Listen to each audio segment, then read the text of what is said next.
Lorsque j'ai accidentellement volé dans une sorte de cratère, j'ai vu des avions que je n'avais jamais vus auparavant. J'ai rencontré des créatures humanoïdes qui étaient beaucoup plus avancées que nous. Le président a été informé. L'agence de renseignement m'a capturé et on m'a ordonné de garder le silence. Ces incroyables entrées du journal personnel de Richard Byrd sont restées classifiées pendant des décennies. Cependant, ces documents ont été mis au jour dans des circonstances mystérieuses, nous menant tout droit dans un monde effrayant qui sommeille littéralement sous nos pieds. Mais comment une civilisation entière peut-elle se cacher sous terre ? Peut-on se fier aux paroles du célèbre contre-amiral ? Et surtout, qui ou quoi se cache dans l'ombre ? Monde caché. À première vue, on pourrait penser que Richard Byrd n'était qu'un fêlé doté d'une imagination débordante. Car, à supposer qu'il existe vraiment une civilisation très avancée sous terre, n'aurait-elle pas été découverte en abondance par le passé ? Eh bien, la vérité est surprenante. Au fil du temps, d'innombrables villes souterraines ont déjà été découvertes. Prenons l'exemple de Derinkuyu, en Turquie. Vraisemblablement construite il y a plus de 4000 ans, cette cité cachée aurait pu abriter 50 000 personnes. Et même si seulement un quart de la structure originale a été découverte jusqu'à présent, et que ses origines exactes restent un mystère, Derinkuyu démontre de façon impressionnante un fait. Les structures géantes dorment en fait sous terre et restent inconnues pendant des siècles. Imaginez, il y a des milliers d'années, les créateurs ont réussi officiellement, sans utiliser de technologies avancées, à construire une ville invisible qui ne laissait rien à désirer. Qu'il s'agisse de zones résidentielles, de dortoirs, d'un monastère, d'un pressoir, de salles de réunion et de stockage, d'un lieu de culte ou d'un donjon, Derinkuyu n'avait rien à envier à ses homologues en surface. Scellé du monde extérieur par ce que l'on appelle des portes de pierre roulantes, le complexe caché comptait plus de 15 000 puits de ventilation ingénieusement conçus qui étaient également utilisés pour le transport de l'eau. En général, les experts pensent que ce monde caché a été créé par les Hittites pour servir de refuge sûr aux groupes persécutés. Il est également possible que le site souterrain ait été construit pour résister au climat extrême de la région.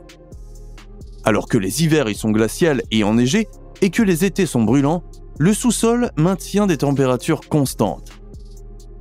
Cependant, quiconque croit que Derinkuyu est une exception absolue se trompe. Jusqu'à présent, plus de 30 complexes de ce type ont été découverts, et ce uniquement dans la région de Cappadoce, en Turquie. L'Égypte souterraine. De la Turquie à l'Égypte ancienne, on sait que les habitants du royaume des pharaons étaient également réputés pour avoir construit des structures colossales sous terre, dissimulant des choses incroyables. On murmure encore aujourd'hui que sous le Sphinx se trouve un système entièrement développé de tunnels et de chambres, dont la légendaire salle des archives. Selon ce mythe fascinant, sous les pas du Sphinx se trouve l'entrée d'un immense trésor de connaissances racontant l'histoire d'une civilisation avancée et perdue. Si des forages et des mesures sismiques ont révélé la présence de quelques cavités sous la célèbre statue, on ne sait pas si elles ont été créées artificiellement ou si elles se sont formées naturellement. Il est fort douteux que nous parvenions un jour à percer ce mystère. L'autorité égyptienne des Antiquités a interdit toute investigation supplémentaire, officiellement pour protéger la structure des dommages. L'historien grec Hérodote aurait également été témoin de quelque chose dans l'Égypte ancienne qui n'est plus qu'un vague mythe. Il s'agit plus précisément du labyrinthe perdu. Celui-ci aurait été si magnifique et gigantesque qu'il aurait fait passer les pyramides de Gizeh pour des constructions d'amateurs. Après avoir parcouru la partie aérienne du complexe, Hérodote a qualifié de surhumaines les cours écrasantes, les murs reliés entre eux, le lac créé artificiellement et les sculptures à couper le souffle. Pourtant, l'historien grec n'a entendu parler que du véritable cœur du labyrinthe, sa partie souterraine. Comme c'est là que se trouvaient les cercueils des rois et les crocodiles sacrés, les gardes égyptiens refusent l'accès à Hérodote. La Terre creuse. On pourrait dire que les histoires de Derinkuyu, de la salle des archives et du labyrinthe perdu, bien qu'elles soient certainement passionnantes, diffèrent considérablement des expériences que Richard Byrd a consignées dans son journal. Si l'on met de côté les technologies époustouflantes et les habitants bizarres du monde souterrain, la question se pose de savoir comment une civilisation entière pourrait trouver sa place à l'intérieur de la Terre. Eh bien, dans les cercles plus alternatifs, ce point renvoie à une notion qui circule depuis plusieurs siècles. En vérité, notre planète est creuse. Là où les modèles scientifiques officiels font défaut, nous sommes confrontés à des représentations qui nous montrent un intérieur de la Terre constitué de sphères concentriques. Chaque zone aurait son propre champ magnétique, une atmosphère stable et un éclairage semblable à celui du Soleil. Ce qui n'est aujourd'hui qu'une théorie farfelue a connu une approche hautement scientifique par le passé.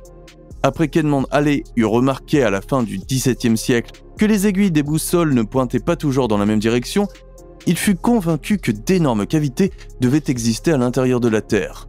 Les observations ne pouvaient tout simplement pas être conciliées avec la croyance dominante à l'époque selon laquelle l'intérieur de la Terre était constitué de matériaux solides. Avec l'aide d'un certain Isaac Newton, Halley a finalement conclu que le sous-sol devait être creux à 45%. Après avoir été maintes fois revisité et sérieusement discuté au cours des décennies suivantes, cette idée a atteint son apogée au début du XIXe siècle. Cela est dû en grande partie au travail très médiatisé de John Clive Symes Jr., un ancien capitaine de l'armée américaine. Il a présenté la théorie de la Terre creuse de Halley comme étant la sienne, et l'a développée dans certains domaines. Selon lui, l'intérieur de la Terre serait non seulement orné d'un vaste vide, mais cette région cachée serait également accessible et même habitable. Symes a localisé les entrées du monde souterrain au pôle encore inexploré. Bien que cet accès légendaire n'ait aucun fondement scientifique, il a gagné une popularité importante auprès du grand public. Élevé au rang de Newton de l'Amérique, Symes captive également certains chercheurs professionnels, notamment l'archéologue James McBride et Jeremiah Reynolds. Ces derniers parviennent à persuader le Congrès de financer une expédition de grande envergure au pôle Sud afin de localiser l'insaisissable porte d'accès au souterrain. Après le début de la mission correspondante en 1938, au cours des 4 années suivantes, 50 000 échantillons ont été recueillis, mais une constatation qui donne à réfléchir a émergé. Il n'y avait aucune trace de l'entrée tant recherchée. Des rapports incroyables. Ce qui a suivi dans les décennies suivantes, c'est la découverte du noyau de la Terre, le décryptage des variations de densité, l'analyse du champ magnétique et l'examen de l'équilibre thermique. Après ces découvertes accumulées, la théorie d'une Terre creuse est devenue obsolète. Et nous ne disons pas que les modèles des chercheurs sont erronés. Nous disons simplement que le forage le plus profond de l'histoire, d'une douzaine de kilomètres, effleure à peine la surface. En 1908, l'écrivain américain Willis George Emerson a attiré l'attention en décrivant quelque chose de vraiment incroyable dans son livre The Smoky God. Prétendument basé sur un incident réel, l'histoire raconte comment le Norvégien Olaf Jansen a navigué dans un système de grottes grotesques près du pôle Nord en 1829. Complètement bouleversé, le marin a découvert que ce passage irréel menait directement à l'intérieur de la Terre. Mais ce n'est pas tout. Jansen aurait passé plusieurs années en compagnie des étranges habitants du monde souterrain. Il a décrit ces hôtes comme des êtres humanoïdes de plus de 3 mètres de haut. Les villes souterraines de cette civilisation étaient quant à elles éclairées par leur propre petit soleil. Mais avons-nous vraiment affaire ici à un récit authentique de première main, ou s'agit-il simplement d'un exemple typique des récits de marins douteux ? Le journal interdit. Une petite remarque préalable. Officiellement, le journal intime fréquemment cité par les milieux alternatifs n'existe pas. Par conséquent, un tel document n'est pas mentionné dans les biographies de Richard Byrd. Cependant, la question de savoir si cela signifie également que les documents n'ont jamais réellement existé est une toute autre affaire. Alors que le contre-amiral de la marine américaine avait déjà effectué plusieurs expéditions en Antarctique, un incident s'est produit en 1947 qui allait changer à jamais la vie de Byrd. Selon l'entrée controversée de son journal, Richard s'est réveillé le 19 février à 6h du matin pour se préparer au prochain vol de recherche, comme il le faisait souvent. Alors qu'au départ, rien n'indiquait que cette mission serait sensiblement différente de toutes les précédentes, peu après le décollage, une complication inattendue est survenue. Byrd remarque une fuite d'huile dans le moteur, ce qui provoque une violente culbute de l'avion.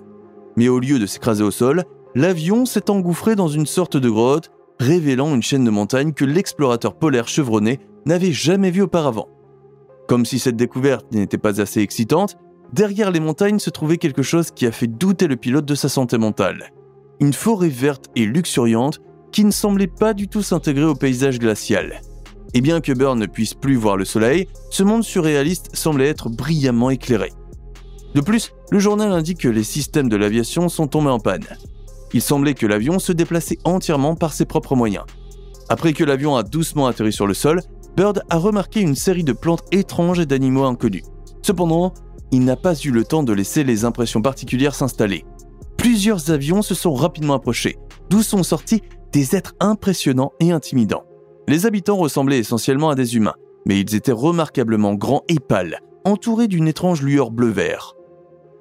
Bien que ces êtres paraissent intimidants, ils ne sont pas hostiles à Bird. En fait, ils ont même invité le pilote à contempler de ses propres yeux le royaume souterrain d'Agartha. Au cœur du monde souterrain. D'après le récit, les habitants se déplaçaient sur des plateformes qui semblaient flotter toutes seules. Comme tous les bâtiments étaient faits de cristaux rayonnants, la ville apparaissait comme un seul diamant étincelant.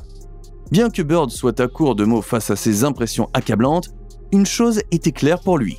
Il avait rencontré une civilisation qui surpassait de loin la nôtre. Peu après, l'invité du monde de la surface a été conduit au dirigeant d'Agartha, qu'il appelait avec révérence le maître. Au cours de cette rencontre, Bird a appris que le peuple caché avait tenté à plusieurs reprises d'établir un contact avec les humains. Cependant, comme les habitants de la surface réagissaient toujours de manière agressive et détruisaient les appareils qui leur étaient envoyés, ces efforts avaient été abandonnés. Au lieu de cela, les êtres du monde souterrain ont observé l'humanité depuis leur demeure cachée. Finalement, Richard Bird a reçu un avertissement solennel. Notre espèce avait atteint un point de basculement critique. Nous étions plus disposés à détruire notre propre planète que de limiter notre pouvoir. La phrase la plus importante du sinistre maître était la suivante. « Je dois vous dire qu'une grande et terrible colère se prépare. Une puissante tempête va balayer la Terre et faire rage pendant longtemps. » Après que les habitants du monde souterrain ont aidé Bird à revenir à la surface, il a immédiatement écrit tout ce qu'il venait de vivre. Peu de temps après, l'explorateur polaire s'est retrouvé au Pentagone, où il a raconté l'incroyable incident aux hommes de pouvoir. En conséquence, il reçut l'ordre strict de ne plus jamais parler de la rencontre avec la civilisation cachée. Et en tant que militaire obéissant, Bird n'a pas désobéi à cette directive. Et sur ce, merci beaucoup d'avoir regardé. N'hésitez pas à appuyer sur les boutons j'aime et s'abonner pour ne plus jamais manquer une de nos vidéos. Qu'en pensez-vous? Les notes du journal de Richard Bird sont-elles authentiques? Est-il possible qu'une civilisation très avancée se cache sous nos pieds?